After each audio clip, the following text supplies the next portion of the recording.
안녕하세요. 책사랑 오스컨입니다. 신인간혁명 제13권 62페이지부터입니다. 저자는 이케다 다이사쿠, 펴낸 곳은 화강신문사입니다. 시니치의 언별은 날카로웠다.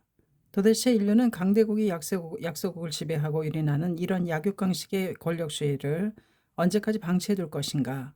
또 사회주의이든 자유주의든 근본 취지는 인간의 행복을 위해 존재해야 한다.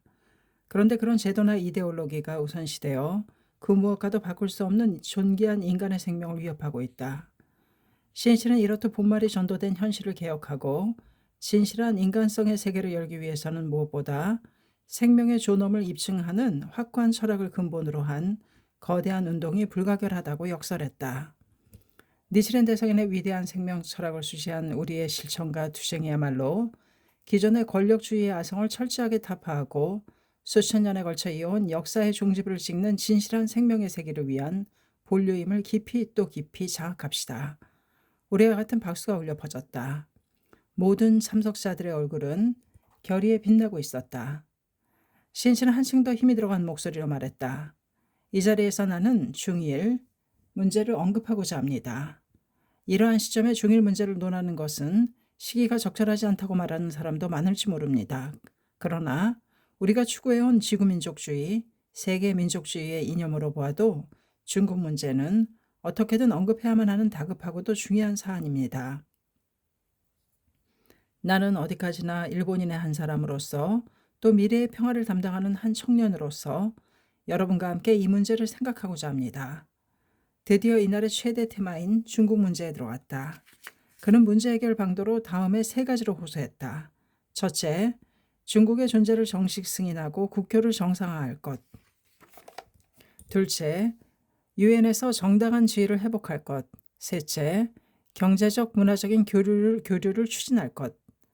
이 총회에는 일본 국내는 물론이고 해외에서도 신문과 텔레비전 등 다수의 보도 관계자들이 몰려들었는데 그가 중국 문제를 언급할 때부터 보도진들은 활기를 띠기 시작했다. 신씨는 이번에 굳이 중국 문제를 논하는 이유를 말했다. 그것은 일본이 아시아의 한 나라로서 아시아 민중의 행복 실현을 생각하는 것은 당연한 도리이며 의무이기 때문이다. 또 일본과 중국 사이의 여러 문제는 그 옛날 중일 전쟁의 연장선상에 있는 것이기 때문에 미래를 살아갈 양국의 청년들에게 이전의 전쟁 상처를 무거운 짐으로 남기는 경우가 있어서는 결코 안 된다는 생각에서였다. 그는 호소했다. 여러분이 사회의 중역이 되었을 때에는 일본의 청년도 중국의 청년도 손을 맞잡고 평화로운 세계를 건설하기 위해 서로 미소를 주고받으며 일할 수 있어야 합니다.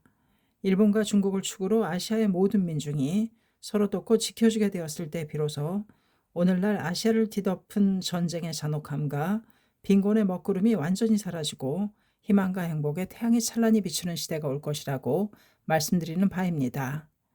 시인실은 재언을 단행한 이유를 평화라는 관점에서도 명확히 밝혔다.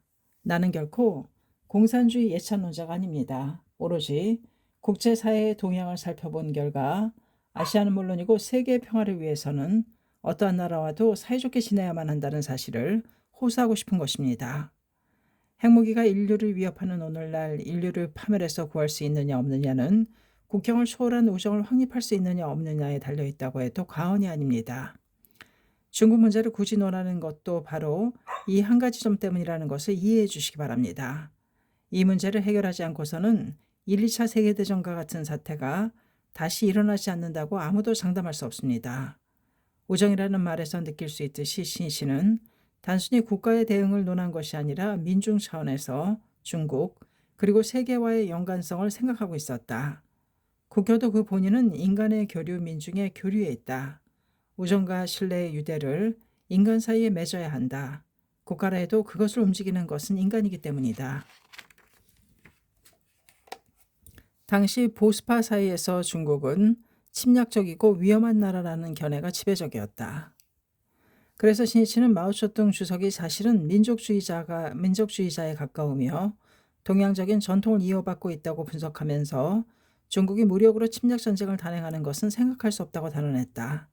이어서 그는 중일 국교 정상화와 중국의 유엔 가맹, 그리고 경제 문화 교류 추진에 대해 개별적으로 논했다. 국교 정상화 문제에 대해서는 1952년에 일본과 타이안 국민당 정부 사이에 평화조약을 맺음으로써 강화 문제는 해결을 피한 것이라는 일본 정부의 입장은 7억이나 되는 중국 본토의 민중을 무시한 관념론에 불과하다고 단정지었다. 이 주장에는 국교 정상화란 국민들끼리 서로 이해하고 교류하여 상호 이익을 증진하고 세계평화 추진에 공헌할 수 있을 때 비로소 의의를 갖는다는 그의 신념이 뒷받침되어 있었다.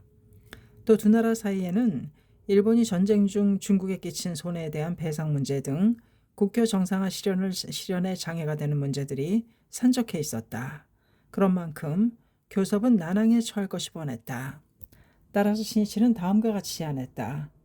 중일 간의 문제는 모두가 한결같이 복잡하고 곤란한 것들이기에 양국의 상호 이해와 깊은 신뢰, 그리고 무엇보다도 평화를 바라는 공통된 염원 없이는 해결할 수 없는 문제입니다. 지금까지의 세부적인 문제 해결과 잔재주를 부린 외교를 청산해야 합니다. 최후에는 국교를 회복해야겠다는 이른바 귀납적인 방법으로는 아무리 노력해도 실패할 것입니다. 오히려 나는 먼저 양국의 총리와 최고 책임자가 대화를 나누고 평화에 대한 기본적이고도 공통된 입장을 확인하여 대국적인 관점과 그 기본선에서 정해나가야 한다고 생각합니다. 그리고 그때부터 세부적인 문제에 접근하는 연역적인 방법이야말로 문제를 해결하는 가장 바람직한 길이라고 주장하는 바입니다.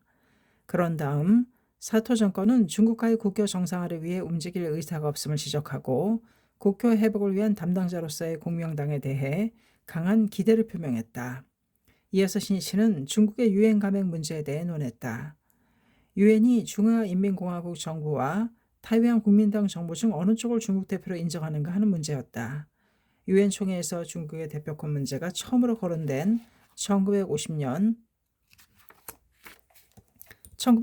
일이었다.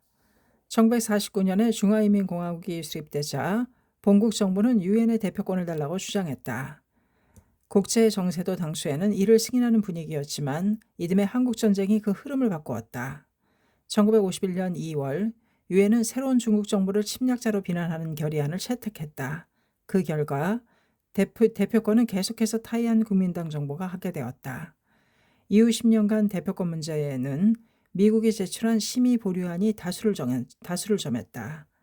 그러나 제2차 세계대전 후에 독립한 아시아, 아프리카 여러 나라가 타이완 국민당 정부 대신에 중화인민공화국 정부를 초청하는 안에 하나둘씩 찬성하여 마침내 과반수를 웃돌게 되었다. 이에 대해 미국은 중국의 대표권 문제를 중요 사항으로 지정하는 결의안을 제출하여 대항했다. 이것은 안전보장이사회의 비상임 이사국 선출과 신가맹국 승인 등과 같이 대표권 결의의 3분의 2라는 다수를 필요로 하는 사항으로 지정한다는 것이다. 이 의안은 과반수 찬성으로 결정할 수 있었다. 그리고 중국의 대표권 문제는 중요 사항 지정으로 간주되어 3분의 1을 넘는 반대가 있을 경우 중화인민공화국 초청을 저지할 수 있게 되었다. 일본 정부는 이 중요 사항 지정에 적극적으로 가담했다. 그것이 중화인민공화국의 분노를 샀음은 말할 나위도 없다. 신씨는 이러한 일본의 대응이 잘못되었음을 엄중히 지적했다. 일본의 자민당 정부는 지금까지 대미 추종주의로 일관하였습니다. 그렇지만 일본도 독립국인 이상 독자적인 신념을 갖고 자주적 외교 정책을 추진한다는 것은 당연한 권리입니다. 정부의 외교 자세 전환을 촉구하는 발언이었다. 보도진들의 얼굴에는 놀란 표정이 역력했다. 신이치는 생각하는 바와 해야 할 말에 꾸밈없이 단언하겠다고 결심한 터였다. 그는 여전히 강한 어조로 말을 이었다. 일본은 지금까지 해온 것처럼 미국이 중요 사항을 지정하는 방식에 가담할 것이 아니라 중국의 유엔 참가를 적극적으로 추진해야 합니다. 지구촌 전체 인구의 4분의 1가량을 차지하는 중국이 실질적으로 유엔에서 배척되고 있는 현상은 어느 누가 생각해도 유엔의 중요한 결함이 아닐 수 없습니다. 이를 해결하는 일이야말로 진정한 유엔 중심주의며 세계 평화를 위한 위대한 기여라고 생각합니다만 여러분의 생각은 어떻습니까? 폭우가 쏟아지는 듯한 큰 박수가 울려 퍼졌다. 신씨의 강연은 이미 50분을 경과했다. 장내 실내 온도가 사람들의 열기로 상승하였고 정장을 입은 신이치의 이마에는 땀이 가득 맺혀 있었다. 아니, 전신이 땀투성이가 되었다. 그렇지만 그는 땀을 닦는 것을 잊고 있었다. 연단 위에 놓인 물을 마시더니 이번엔 중일 무역 문제에 대해 그 역사를 거슬러 올라가며 상세히 논했다. 이 중일 무역에 대한 일본 정부의 태도는 어떤가 하면 재계의 유지가 하는 대로 내맡기는 식이 아주 소극적입니다. 대미 추종자들은 각종 제약을 가하고 있습니다. 그는 대표적인 예로 중일 간의 무역의 즈음에서 수출입은행 등의 정부 자금을 사용하여 장기 연체 지불을 하지 않겠다고 한 요시다 서관을 언급했다. 이것은 요시다 씨의 개인적인 편지인데다 요시다 전 총리가 이미 돌아가셨기에 이에 구속받을 이유는 전혀 없습니다. 정부 자금으로 장기 연체 지불을 하지 않는다는 것은 사실상 무역 거래의 목을 조르는 것과 같습니다. 사토 총리는 그 서관을 정부 방침으로 채용했습니다만 나는 무엇보다도 먼저 정부가 이 요시다 서관을 폐기하고 무역 사문칙에 따라 무역을 확대하는 방향으로 노력해야 한다고 호소하는 바입니다. 더 나아가 신씨는 중일 우호 관계 수립의 의의에 대해 말했다. 세계 평화를 구축하는 데 가장 불안하고 심각한 위기를 내포하고 있는 곳은 슬프게도 아시아 지역입니다. 아시아가 불안한 그 근본 원인은 이 지역의 빈곤 문제, 그리고 자유권 아시아와 공산권 아시아가 서로 불신과 대립 속에서 동떨어져 있다는 점입니다. 일본이 솔선해서 중국과 우호 관계를 수립하는 일은 아시아에서 동서의 대립을 해소하는 지름길이라고 나는 호소하는 바입니다. 또 초유의 경제 성장을 이룩한 일본의 번영은 저소득층인 국민 대중과 아시아 민중의 빈곤 위에서 만들어진 사상 누각에 불과하다고 갈파하고 앞으로 국제사회에서 일본이 지녀야 할 본연의 모습을 말했다. 국가와 민족은 국제사회 속에서 자신들의 이익만을 추구해서는 안 됩니다. 널리 국제적인 시야를 가지고 세계 평화와 번영을 위해 인류 문화의 발전과 진보를 위해 공헌할 때 비로소 새로운 세계의 가치 있는 국가이며 민족이라고 할 수 있습니다. 일본은 지금이야말로 시야를 세계로 넓혀 아시아의 번영과 세계 평화를 위한 초석으로서 중국과 국교를 정상화하고 중국의 유엔 참가 중일 무역 촉진에 전력을 다해야 한다고 거듭 호소하는 바입니다. 동감을 표하는 큰 박수가 마치 밀려오는 파도소리처럼 방구형 천장으로 울려 퍼져 신씨를 감쌌다. 신씨는 자신의 마음이 후계인 대학부 멤버들에게 그대로 통했음을 확신했다. 신씨는 가만히 고개를 끄덕이면서 말을 이었다. 나의 중국간에 대해서는 여러 가지로 의견이 분분할 것입니다. 나머지는 모두 현명한 여러분의 판단에 맡기겠습니다. 오늘 강연은 오로지 나의 신념으로 일관된 것입니다. 앞으로의 세계를 생각할 때 일본이 그리고 청년 여러분이 틀림없이 거쳐야 할 문제이기에 굳이 말씀드렸습니다. 이것을 참고로 해준다면 더 이상 바랄 나위가 없겠습니다. 끝으로 신씨는 온 힘을 다해 말했다. 대학부가 한층 더 발전하고 훌륭하게 성장하기를 바라며 이 자리에서 앞으로의 지침을 말하고자 합니다. 신씨는 5항목으로 된 지침을 발표했다. 첫째, 일단 묘법에 살아가는 학도는 미래에 웅비할 혁명화임을 의심하면 안 된다. 둘째, 묘법을 실천하는 학도는 지금 그 어떤 어려움을 당해도 결코 좌절해서는 안 된다. 셋째, 인류 수천 년의 문화유산은 모두 다 여러분을 위해 준비되어 있다. 따라서 지식에 대해서는 마음껏 욕심을 부려라. 넷째, 새로운 생명의 세계의 동향은 모두 여러분의 손안에 있다는 것을 알아야 한다. 다섯째, 기쁘고 즐겁게 묘법을 믿고 실천하며 배우는 진지한 학도로서 행동하면 빛나는 지성과 강철 같은 의지, 그리고 강건한 신체는 평생 여러분의 것이 될 것이다. 그리고 투쟁하는 대학부에게 영광스러운 미래로 나아가는 여러분에게 영관 있으라라는 격려의 메시지로 이야기를 끝맺었다. 실로 1시간 17분에 걸친 강연이었다. 열렬한 박수가 전당을 뒤흔들었다. 참석한 1만 수천 명의 학생들은 평화를 위한 새로운 사명을 자각하며 젊은 생명력이 끌어오는 것을 느꼈다.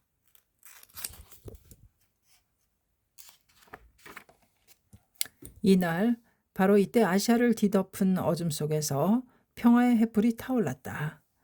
신이치의 강연은 중일 국교 정상화 재원으로서 중일 우호의 역사에 찬란한 그 이름을 남기게 된다.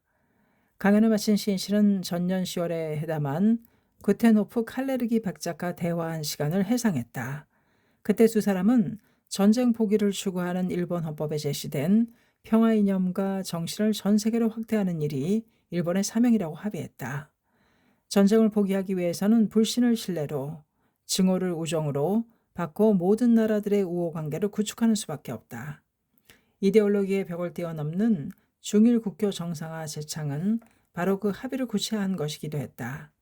아시아의 미래를 열 찬란한 희망의 빛을 발산한 역사적인 제11회 대학부 총회는 오후 1시 반이 되어 끝났다.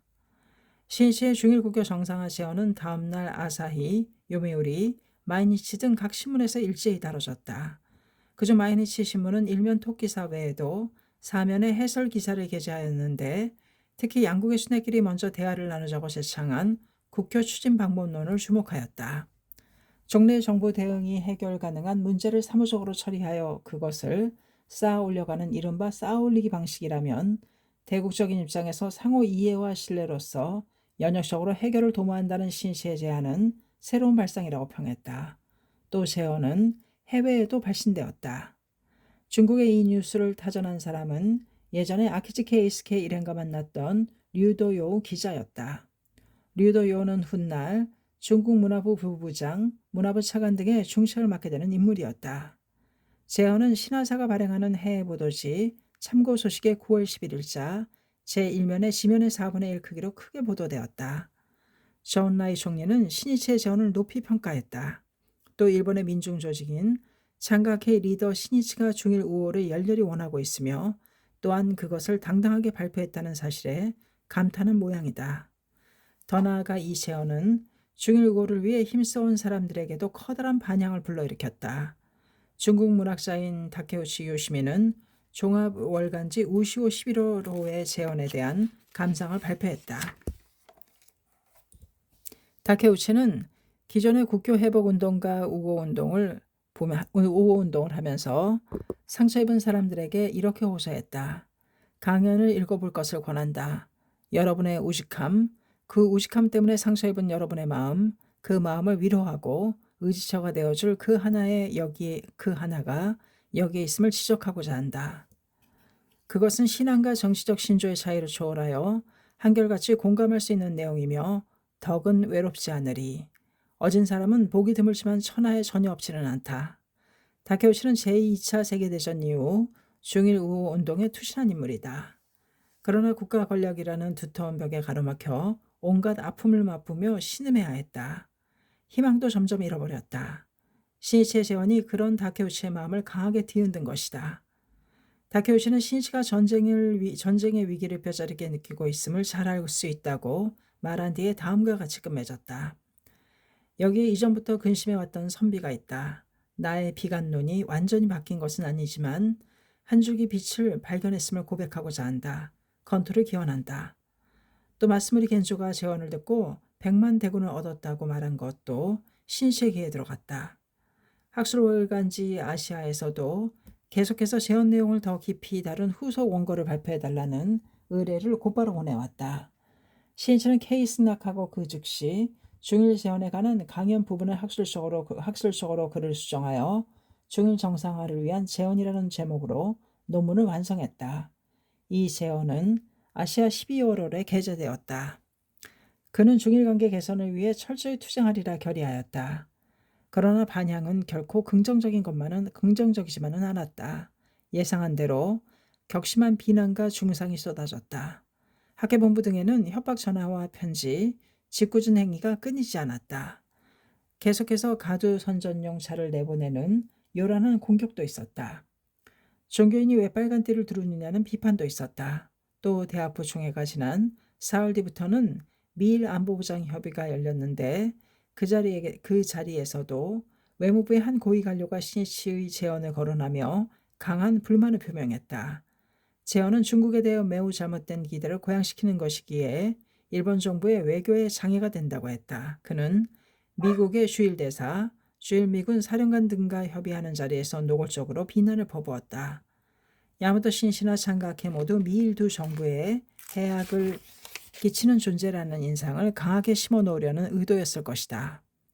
중일 국교 정상화 제언은 신이치가 아시아 평화를 바라는 불법자로서 신념을 가지고 목숨을 내던져서라도 새로운 여론을 형성하고 새로운 시류를 만들겠다는 각오에서 발표한 것이었다. 그렇기 때문에 어떠한 중상도 비난도 박해도 탄압도 모두 각오한 터였다. 시에게 두려움 따위는 전혀 없었다. 그렇지만 아내인 미네코와 아이들이 걱정이었다. 가족의 안전도 위협받는 상황이었기 때문이다. 죽음을 각오한 행동이었다. 그렇기 때문에 무슨 일이 일어나도 좋다. 그러나 아내나 아이들까지 위험해지면 안 된다. 그나마 가족은 무사해야 할 텐데. 시인실은 저녁에 귀가하여 아내와 아이들의 모습을 보고 나서야 오늘도 무사했다는 듯 가슴을 쓸어내리며 한숨을 돌리곤 하였다. 어느 날 가족을 걱정하는 시인씨에게 미네코는 미소를 지으며 말했다. 우리 일이라면 걱정 말아요. 당신은 올바른 일을 하셨어요. 염려하시지 마세요. 아이들에게도 잘 일러두었습니다. 우리도 철저히 주의하겠어요. 그렇지만 무슨 일이 있어도 놀라지는 않을 겁니다. 각오는 되어 있으니까요. 온화한 어조였지만 그 말에는 의젓함과 당당함, 강함이 느껴졌다. 시인씨는 기뻤다. 용기가 솟아올랐다. 그것은 시인씨에게 최대의 격려였다. 견우, 그 말이 시인씨의 머리를 스쳤다. 전우, 그 말이 시인씨의 머리를 스쳤다. 시인씨도 미소를 띠고 고개를 끄덕이면서 말했다. 고맙소. 위대한 전우에게 최고의 격려를 표하고 싶소. 야마토 신씨는 계속해서 이듬해 1969년 6월 세이쿄 신문에 연재 중인 소설 인간혁명에서 중일국교 정상화에 이어 한 걸음 더 나아가 중일 평화우호 조약을 체결하자고 강하게 호소했다. 일본은 스스로 이 지구상의 모든 나라들과 평화우호 조약을 조속히 맺어야 한다. 우선 첫째로 중화인민공화국과 만나는 무릅쓰고라도 국교를 맺어야 한다. 중일우호를 향한 시인씨의 외침은 밀려오는 파도처럼 두 번, 세 번 이렇게 강하고도 세차게 반복되었다. 제언을 발표한 지 1년 반이 지난 1970년 3월이었다. 시인씨는 중일우호의 선배인 마스무라 겐조와 해견했다. 어느 신문 기자로부터 마스무라가 해견을 희망한다고 전해 들은 것이다. 대학부 총회에서 발표한 제언 때문에 꼭 만나서 중일 관계에 대해 이야기하고 싶다는 것이었다. 시인씨는 마스무라의 해견 요청을 흔쾌히 승낙했다. 그도 마스무라가 중일 우호에 건 신념에 깊이 공감하며 경의를 표했다. 그리고 또 기회가 되면 꼭 만나서 대화를 나누고 싶었던 인물이었기 때문이었다. 마스무라는 한해전의 86세로 반세기에 걸친 의원 생활의 종지부를 찍고 정계에서 은퇴한 상태였다. 은퇴를 표명한 성명서에 이런 내용이 있었다. 제게는 생애를 건 비원이 있습니다. 제 건강을 유지하여 생애를 건 이 사업에 헌신하기 위해서는 저의 활동 영역을 가능한 한 여기에만 한정하여 집중할 수밖에 없을 것 같습니다. 이 크나큰 소망은 다름 아닌 중일 양국의 관계 개선입니다. 고령으로 체력이 몹시 쇠약해진 상태였다. 그런 속에서도 목숨을 걸고 생애 마지막으로 중국을 방문하여 또다시 정은라이 총리를 만나겠다고 결심하고 있었다. 마스무라는 심각한 정치 상황 속의 중일 연락의 총책으로서 두 나라의 관계 개선을 위해 노력을 거듭하였다. 그러나 그들이 땀과 노고로 개척한 중일 무역의 경로는 사토 정권이 중국 적대시 정책과 중국의 문화대혁명으로 이제는 풍전등화가 되어버렸다. 불타오르는 뜻을 가슴에 품었지만 한정된 시간이었기에 그의 가슴은 분명 찢어질 듯이 아팠을 것이다. 그런 상황에서 바로 신씨의 재언을 알게 되어 그는 분연히 일어선 것이다. 그리하여 중일 국교를 위해 전원을 쏟겠다고 결의하고 신씨와 만나기를 염원하고 있었다. 신씨는 이 만남에서 운명적인 그 무엇인가를 느꼈다. 그러나 두 사람의 해견은 좀처럼 실현되지 않았다. 마스무라도 신씨도 건강 상태가 좋지 않았기 때문이다. 마스무라는 감기가 다시 심해져 잠시 동안 이지에서 조용히 휴양하고 있었다. 그 소식을 전해 들은 신씨는 열심히 기원을 보냈다. 중일 우호를 위한 일본의 기둥이라고 할 만한 마스무라가 하루속히 건강을 회복하여 두 나라의 미래를 위해 활약하기를 원했다. 그리고 마스무라가 매우 좋아한다는 난도 보내주었다. 한편 신씨도 1969년 말부터 감기가 심해져 기관지염으로 고생하고 있었다. 한때는 40도를 넘는 고열에 시달렸고 그 후에도 미열이 계속되었다. 펜을 잡기조차도 힘들어 인간혁명도 구슬로 테이프에 녹음하여 연재를 계속하는 그런 상태였다. 그러던 1970년 3월 11일 드디어 가까스로 회담이 성사되었다. 이른 봄의 따사로운 햇살이 뜰 안의 잔디를 살포시 감싸듯 비스치고 있었다. 신시는 시부야구에 있는 창가계 분실에서 마스무라 겐조의 방문을 기다렸다. 그 자리에는 그해 1월에 신설된 부회장을 맡은 주조 기요시와 총무인 야마이치 히사야, 그리고 신씨에게 마스무라를 소개해준 신문 기자도 있었다. 정오가 되자 검은색 차 한 대가 도착했다. 문이 열리고 일본 전통복 차림의 안경을 쓴 노신사가 차에서 천천히 모습을 나타냈다. 마스무라였다. 한때 중국의 대지를 두루누빈 그 발걸음은 이미 불안한 상태였다. 귀도 조금 불편한 듯 보였다. 그러나 옛 무사의 품격이 전신에 넘쳐흐르고 있었다. 신씨는 곧바로 다가가 마스무라의 팔을 자신의 어깨에 둘러 그의 몸을 부축했다. 젊은 제가 찾아뵈어야 하는데 이렇게 일부러 와주시어 황송합니다. 정말 감사합니다. 마스무라는 자신의 몸을 받쳐주고 있는 신씨의 어깨에 시선을 보내면서 말했다. 아닙니다. 이렇게 신경을 써주시니 감사합니다. 괜찮습니다. 혼자서 걸을 수 있어요. 신씨는 매우 미안해하는 그를 부축하여 응접실로 안내했다. 마스무라가 의자에 걸터앉자 신이씨는 위의를 갖추고 말했다. 선생님의 공적에 대해서는 전부터 존경해 왔습니다. 이번에 또다시 중국으로 건너가 중일 관계를 타개하기 위해 진력하실 것이라고 들었습니다. 아시아 평화, 나아가서는 세계 평화를 위해 아무쪼록 앞으로도 활약해 주시길 간절히 염원합니다. 그렇게 말씀해 주시니 정말 황송합니다. 나는 당신의 제언을 듣고 100만 대군을 얻은 심정입니다. 마스무라는 그때 87세로 신이치보다 45세나 연상이었다. 그렇지만 신씨를 대하는 마스무라의 말씨는 무척 정중했다. 시계는 정오를 가리켰다. 마스무라와 신이치, 그리고 마스무라의 아들, 또 마스무라가 신뢰하는 자민당 국회의원과 주조 기요시까지 5명이 별실로 이동하여 스시를 먹으며 회담을 시작했다. 마스무라는 중일 문제에 대해 정열을 갖고 말하기 시작했다. 중국은 위대한 나라입니다. 장래 반드시 크게 발전할 것입니다. 일본의 미래와 평화를 위해 중일 두 나라의 공존 공영은 불가결합니다. 그는 자신의 솔직한 생각을 잇따라 신이치에게 호소했다. 중일 우호라 해도 서로 솔직하게 이야기를 나누는 것이 중요합니다. 그것이 두터운 신뢰로 이어집니다. 마스무라의 말은 간결했다. 그렇지만 그 한마디 한마디에 중일 관계 개선을 염원하는 뜨거운 마음이 넘치고 있었다. 아니, 목숨을 걸고 있다는 것을 실감했다. 두 사람은 의기투합했다. 신념과 신념이 강하게 공명하여 오래전부터 알고 지내던 사이처럼 대화는 활기를 띠었다. 잠시 후 마스무라는 진지하게 좀 더 큰 목소리로 신이치에게 말했다. 당신은 중국에 가야 합니다. 아니, 당신 같은 분이 가주었으면 합니다. 부디 나와 함께 갑시다. 그 목소리는 아주 절실했다. 국교 정상화는 내가 살아있을 동안에 이루지 못할지도 모릅니다. 그래서 지금 반석 같은 미래를 위해 미리 손을 써야만 합니다. 바로 그런 절박한 심정임을 신씨는 감지했다.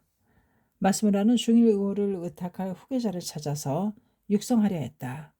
이번 중국 방문 때에도 그 적임자를 데리고 가려고 마음먹고 있었다. 마스무라는 계속해서 이렇게 말했다. 무슨 일이 있어도 꼭 당신을 저온라이 총리에게 소개하고 싶습니다. 마스무라와 저온라이는 이른바 중일의 두 기슭에 우뚝 솟은 큰 기둥이었다. 이제까지의 중일 의호의 행보는 이 기둥과 기둥 사이에 밧줄을 거는 작업이었다고 할 수 있다. 지금 그 한쪽 기둥이 생을 마감하기 전에 후사를 맡기기 위해 불편한 노구를 이끌고 다른 한 기둥인 저우 총리에게 신씨를 소개하고 싶다고 이야기한 것이다. 마스무라의 심정이 고통스러우리만치 신이치의 가슴에 사무쳤다. 자신에 대한 기대감을 절실히 느꼈다. 그러나 신씨는 냉철하게 깊이 생각해야 했다. 지금 내가 중국을 방문하여 진정으로 유익한 일을 할 수 있겠는가? 또 그 외에 좋은 방법은 없는가? 국교 회복을 추진하는 것은 기본적으로 정치적인 문제다. 비정치가가 표면에 나서면 모든 일들을 효과적으로 추진할 수 없다. 또 지금은 문화대혁명 때문에 중국 내에서도 종교를 부정하고 있다. 그런 와중에 종교인인 내가 중국을 방문한다면 마스무라 씨에게도 또한 초빙한 중국의 관계자에게도 폐를 끼칠지 모른다. 신실은 대답했다. 대단히 고마우신 말씀입니다. 황송하게 생각합니다. 그러나 저는 정치가가 아닙니다. 그런 제가 지금 중국에 간다면 어떻게 되겠습니까? 저는 종교인이고 창각회는 불교단체입니다. 중국은 사회주의 체제입니다. 그런 나라에 종교인 자격으로 갈 수는 없다고 생각합니다. 마스무라의 표정이 어두워졌다. 신실은 말을 이었다. 물론 마스무라 선생님의 마음은 잘 알고 있습니다. 의뢰하신 바도 잘 이해할 수 있습니다. 그러나 국교를 회복하는 일은 정치 차원이 아니고서는 불가능합니다. 따라서 종교인인 제가 가는 것이 아니라 제가 창립한 공명당 측에서 가도록 부탁하려고 합니다만 어떻습니까? 신시의 말에 마스무라는 고개를 끄덕였다. 마스무라의 얼굴에 안도의 빛이 스쳤다. 정말 고맙습니다. 잘 알겠습니다. 공명당과 야마모토 회장에 대해서도 모두 저우 총리에게 전하겠습니다. 신시는 깊이 머리를 숙였다. 황송합니다. 지금 당장은 중국에 방문할 수 없지만 시기를 봐서 반드시 중국에 가겠습니다. 약 1시간에 걸친 회담은 끝났다. 마스무라 선생님의 뜻을 계승하지 않으면 안 된다고 신씨는 마음속으로 다짐했다. 헤어질 때 중국 방문이 성공하기를 바라는 마음에서 신씨는 마스무라에게 꽃다발을 선사했다. 1호부터 9일 후 마스무라는 중국으로 떠났다. 하네다 공항에서는 비행기 트랙까지 휠체어를 타야 할 만큼 몸은 극도로 쇠약해져 있었다. 중일 국교의 흐름을 열어야 한다. 살아서 일본 땅을 밟지 못해도 좋다고 각오한 장절한 출발이었다. 그의 가족들도 만에 하나 중국에 가서 쓰러지는 일이 있어도 너무도 갈망해온 일인 만큼 보내드릴 수밖에 없었다. 이 중국 방문에서 마스무라는 세 번째가 되는 각서무역을 교섭하는 데 후견인 역할을 하였다.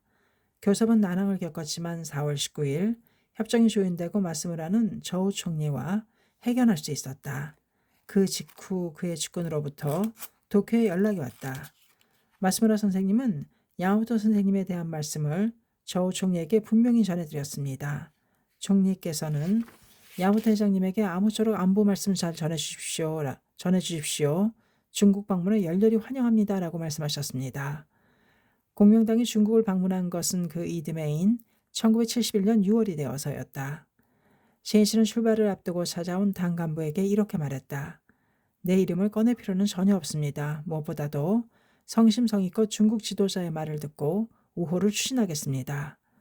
중국 방문단은 중일 국교 정상회의 기본적인 조건에 대해 합의를 얻고자 기세도 등등하게 출발했다. 이때 마스무라는 이미 병상에 누운 상태였다. 2월에 입원한 후로 병상에서 일어나지 못하고 있었다. 중국에서는 중일 우호협회 부회장인 왕거첸 일행이 공명당의 첫 방문을 맞아 교섭을 주도했다. 그것은 랴오청주, 순핑하 등 대일관계 전문가가 문화대혁명의 영향으로 일선에서 물러나 있던 시기에서 가장 강력한 포진이라고 할 수 있다.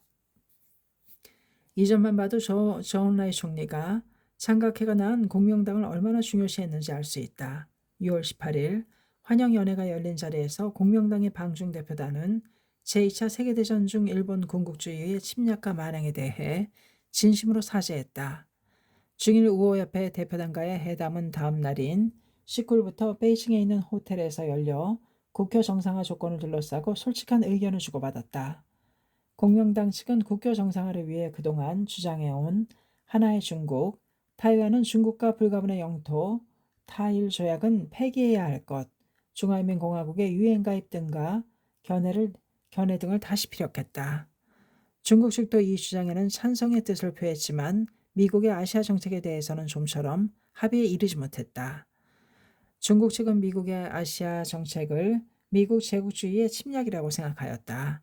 그리고 일본 정부가 밀 안보 체계를 재유지하고 있는 것은 곧 이에 가담하는 경우이며 이는 일본 군국주의의 부활이라고 주장했다. 사실 공명당은 인도차이나 제3국에서의 미군 철수를 주장했지만 기본적으로는 미국과의 우호 관계를 존중하고 있었다. 따라서 공명당으로서는 동의하기가 쉽지 않았다. 몇 번이고 소위원회를 열어 토의를 거듭했으나 논의는 평행선을 달렸다. 그로 인해 국교 정상화의 기본적인 조건을 제시할 공동 성명을 발표할 가망이 희박해 보였다. 방중단의 얼굴에는 낙담하는 기색이 역력했고 이내 침통한 분위기에 휩싸였다. 27일 그들은 짐을 꾸리며 귀국 준비를 서두르고 있었다. 그때 저우 총리와의 해견 일정이 전해졌다.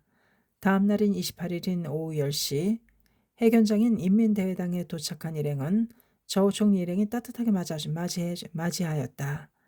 회담이 시작되었다. 저우 총리는 정중한 어조로 말했다. 아무쪼록 야무타 회장님께 안부 말씀 잘 전해주십시오.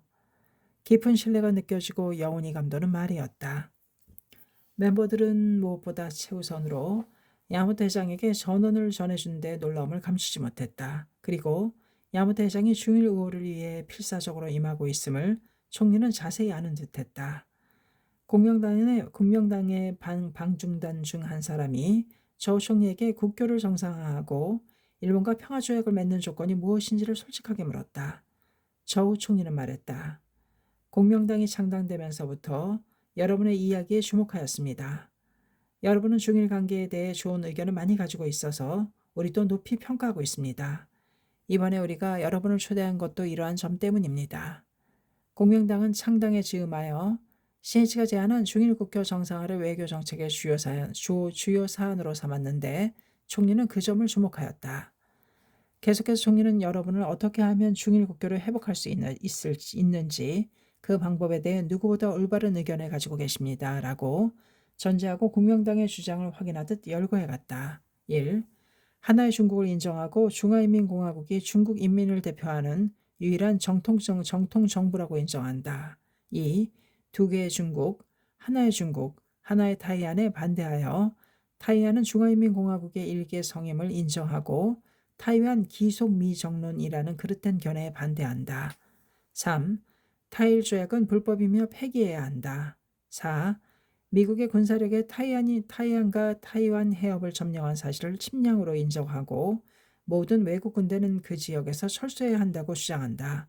5. 중화인민공화국이 유엔의 모든 조직에서 안전보장 이사의 상임이사국으로서 합법적인 지위를 회복해야 한다고 주장한다. 이 사항들은 CH의 중일국교 정상화 제언에 찬동한 공명당의 제언에 기초해 만든 정책이었다. 저 총리는 멤버들에게 시선을 보내며 미소를 머금었다. 그리고 단언했다. 공명당이 주장하는 그 5가지가 실현되면 일본 정부와 중화인민공화국 정부의 국교를 회복할 수 있으며 전쟁 상태도 끝낼 수 있습니다. 더 나아가 여러분이 기대하는 중일 의호가 진척되어 중일 두 나라는 평화 5원칙에 따라 평화조약을 맺을 수도 있습니다. 방중단 멤버가 거듭 질문했다. 중일 국교 회복을 위해서는 쌍방이 모든 점에서 의견이 일치해야 한다고 생각하십니까? 모든 점에서 의견이 일치하기란 불가능합니다. 우리는 중국 공산당이고 여러분은 공명당입니다. 세계관과 입장이 서로 다릅니다. 그리고는 이렇게 명언했다. 반드시 모든 의견이 일치하는 것만이 국교 회복의 조건은 아닙니다. 저우 총리의 말은 방중단에게 전혀 예상 밖이었다. 지난해 가을 사회당의 중국 방문단과 중국이 발표한 공동성명서에는 미 제국주의와 일본 군국주의의 부활에 반대와 미일 안보조약 폐기 등을 국교 회복의 조건으로 명시해 놓았다. 또 이번에 중국을 방문한 공명당과 교섭을 하면서도 중국 측은 번번이 그것을 내세웠다. 일본 정부로서는 중국 측이 반미와 미일 안보조약 폐기를 조건으로 삼는 한 국교 정상화는 불가능한 이야기가 될 수밖에 없는 입장이었다. 그런데 저우 총리는 그것을 뒤엎고 지극히 유연한 자세로 일본 정부가 공명당의 5가지 주장을 받아들일 경우 중국은 국교 정상화를 단행하겠다고 명확히 밝혔다. 순식간에 방명단의 얼굴에 화색이 돌기 시작했다. 실은 그해 4월에 중국은 미국의 탁구팀을 초청, 두 나라 사이에 새로운 관계가 형성되어 있었다. 세상에 드러나지는 않았지만 역사의 한 획을 긋는 커다란 움직임이 일어나기 시작한 것이다. 다음 날인 6월 29일부터 방중단은 중국 측과 국교 정상화 조건을 제시하는 공동성명 작성에 들어갔으며 30일에는 내용과 표현상에서 거의 합의에 도달했다.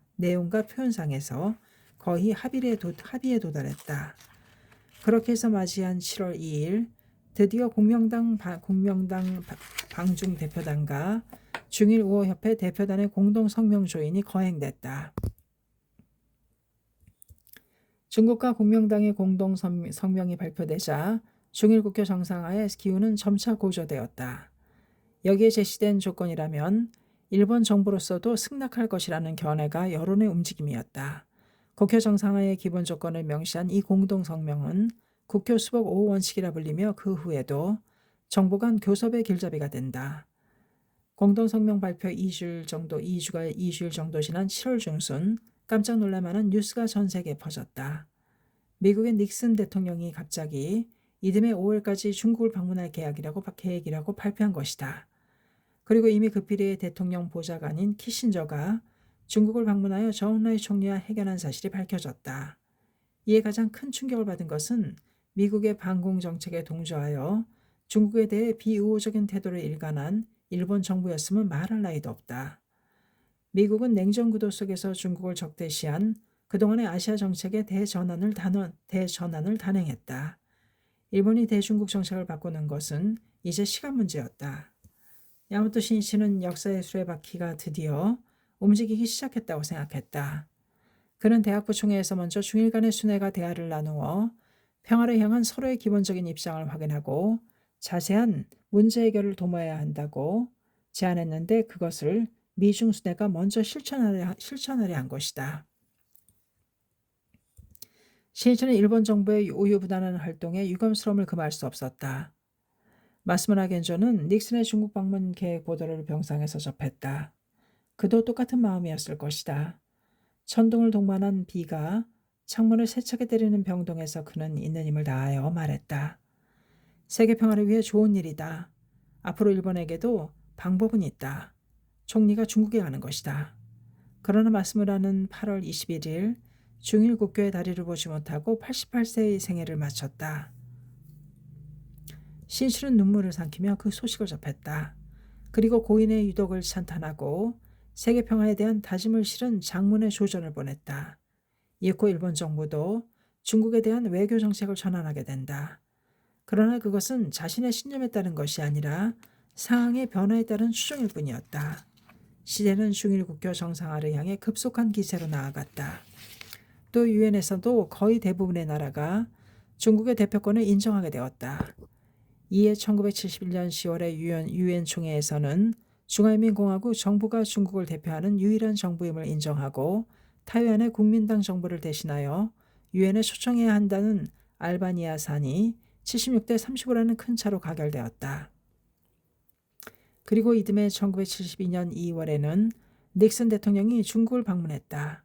미국과 중국은 일본을 앞질러 국교 수립을 위한 발을 내디뎠다. 7월 다나카 가쿠의 내각이 발족했다. 외상은 오이라 마사요시, 공명당은 그해 5월과 7월 중국의 대표단을 파견했다. 다나카 내각 발족 직후인 7월의 중국 방문에서는 국회 회복을 위해 정부의 파이프 역할을 했다. 공명당의 중국 방문단은 저 총리와 국교 회복에 관한 구체적인 문제점에 대해 하나하나 의견을 좁혀왔다. 중일 간의 국교 정상화 실현에 시음하여 일본 정부는 몇 가지 점을 우려하였다. 최대의 난문은 일본이 중국에 끼친 전쟁 피해에 대한 배상 문제였다. 1937년부터 종전에 이르는 8년간의 항일 전쟁에서 중국 측의 사상자는 3,500만 명, 경제적 손실은 직간접 비용을 포함하여 총액 6천억 달러라고 한다. 1995년 중국 정부 발표, 일본이 그것을 지불하게 될 경우 일본의 경제는 파탄을 초래하여 경제 발전은 도저히 생각할 수도 없게 될 것이다. 그러나 저우 총리는 공명당과의 회담에서 중국은 대일 배상을 포기한다고 말했다. 과거 중국은 청일전쟁에서 패하여 일본에 엄청난 배상금을 지불했다. 그 때문에 중국 인민은 무거운 세금을 부담하게 되어 참혹한 생활을 맛보았다. 전쟁은 일부 군국주의자의 책임이다. 일본의 인민도 군국주의의 희생자다. 그 괴로움은 일본의 인민에게 겪게 해서는 안 된다. 이것이 저우 총리의 생각이었다. 저우 총리는 공명당과 마지막 회담을 했을 때 지금까지 서로 이야기를 나눈 사항을 정리한 중일 공동성명의 중국 측 초안이라고 할 수 있는 내용을 읽어나갔다. 공명단의 방중단은 그것을 필사적으로 메모하여 귀국 후 다나카 총리와 오하라 외상에게 전했다. 거기에는 미일 안보 조약을 재점검하는 것 같은 일본에게 괴롭고 힘든 선택을 강요하는 문제는 전혀 없었다. 총리도 외상도 모두 안도했다. 중일의 미래에 서강이 비쳤다. 이리하여 초고속으로 다나카 총리의 중국 방문이 결정되었다. 어찌하여 이때 중국과 교류의 역사도 짧은 공명당이 국교 정상화의 연락 담당 역할을 하게 되었는지는 하나의 수수께끼가 되어왔다. 중일 우호협회 부회장인 항시민과 신화사의 전 도쿄 측 특파원 리더와는 야마모토 신이치의 중일 국교 정상화 재원에 의한 것이라고 말했다. 재원을 높이 평가한 조 총리는 바로 그 신이치가 창립한 공명당을 크게 신뢰했다고 한다. 신이치는 그저 평화를 염원하는 한 사람으로서 해야 할 일을 해야 할 말을 하고 할 행동을 해온 것에 불과하다고 생각했다. 또 자신은 역사의 저류를 만들면 그것으로 충분하며 중국의 국교 정상화를 실현할 수만 있다면 자신의 노고는 누가 알아주지 않아도 상관없다고 생각했다. 그런데 저우 총리는 공명당을 부각시킴으로써 제안을 한 신이치에게 후위를 보여주었던 것이다. 신이치는 총리의 그런 성실함에 음수사원, 물을 마실 때 수원을 생각하라는 중국의 유명한 말이 떠올라 가슴이 뜨거워지는 것을 느꼈다. 신인간혁명 제13권 98페이지까지였습니다. 감사합니다. 책사랑 오스컨이었습니다.